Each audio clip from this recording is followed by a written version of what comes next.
Buenos dias, buenos tardes, breakfast with the king, day 14 out of 366. Praise God for the leap year. Kimmy Chong's, Hennyville, Jody Rose. I keep forgetting everybody. Jules, Aunt Dehan, Big John, everybody. I appreciate the accountability so much. This morning was awesome. It's cold in Arizona, by the way. So I picked up in 46. I just finished the book, of Genesis. So in 46, it starts with Jacob. He's getting ready to take his family now, all 11 of his sons, less Joseph, because he's already there, and their wives and their children. And again, God comes to Israel, who is Jacob, in a vision, and he says, I am God, the God of your father. He said, do not be afraid to go down to Egypt, for I will make you into a great nation there. I will go down to Egypt with you, and I will surely bring you back again, and Joseph's own hand will close your eyes. And that just I've been listening to the song on repeat all morning. Well, not all morning, but a good chunk of it. And it's called Courage. And the lyrics say, take courage, my son. Stay steadfast, my soul. He's in the waiting. He's in the waiting.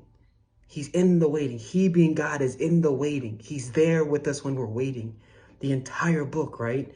They're waiting to see what is to come. Will God come through on his word? And again, he appears to Jacob, to Israel, and says, hey, it's going to happen. And then so as Jacob is dying, God gives him a word to give to all of his sons. And he tells all 12 of his sons what their place in God's plan is. And so one part of me is extremely excited to study the rest of the word this year and find out.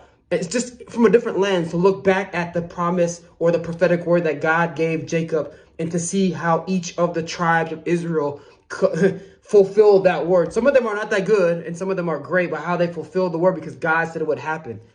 Take courage and wait. And then as Jacob dies, now the 11 brothers, 11 tribes, less Joseph again, they're all concerned now. And they're saying, man, well, our father's dead now. What's going to happen? And so they run to Joseph and they say in chapter 50, verse 15, it says, when Joseph's brothers saw that their father was dead, they said, what if Joseph holds a grudge against us and pays us back for all the wrongs we did to him? All the wrongs I've done to Jesus, I'm thinking of right now. So they sent word to Joseph saying, your father left these instructions before he died. This is what you are to say to Joseph.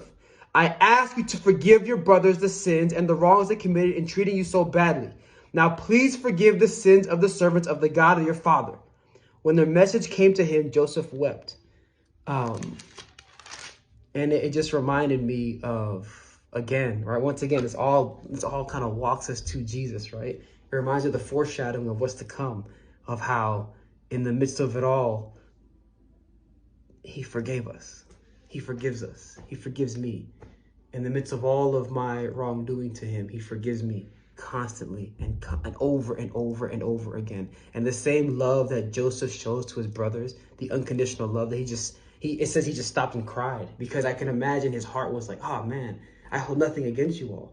Do you see I've given you all this land? Do you see I brought favor to you from Pharaoh, from the king of the land? I brought favor to you from him because of how much I love you and how much I do not want you to go through anything else that feels like discord or distrust or dishonor. Just trust in God. He said it, it will happen. Take courage because he is in the waiting. And then to cap off the entire book of Genesis, right? The verse I underlined and just screaming at me right now is chapter 50. Chapter 50, verse 20, excuse me. And it says, this is Joseph speaking to his brothers. You intended to harm me, but God intended it for good to accomplish what is now being done, the saving of many lives.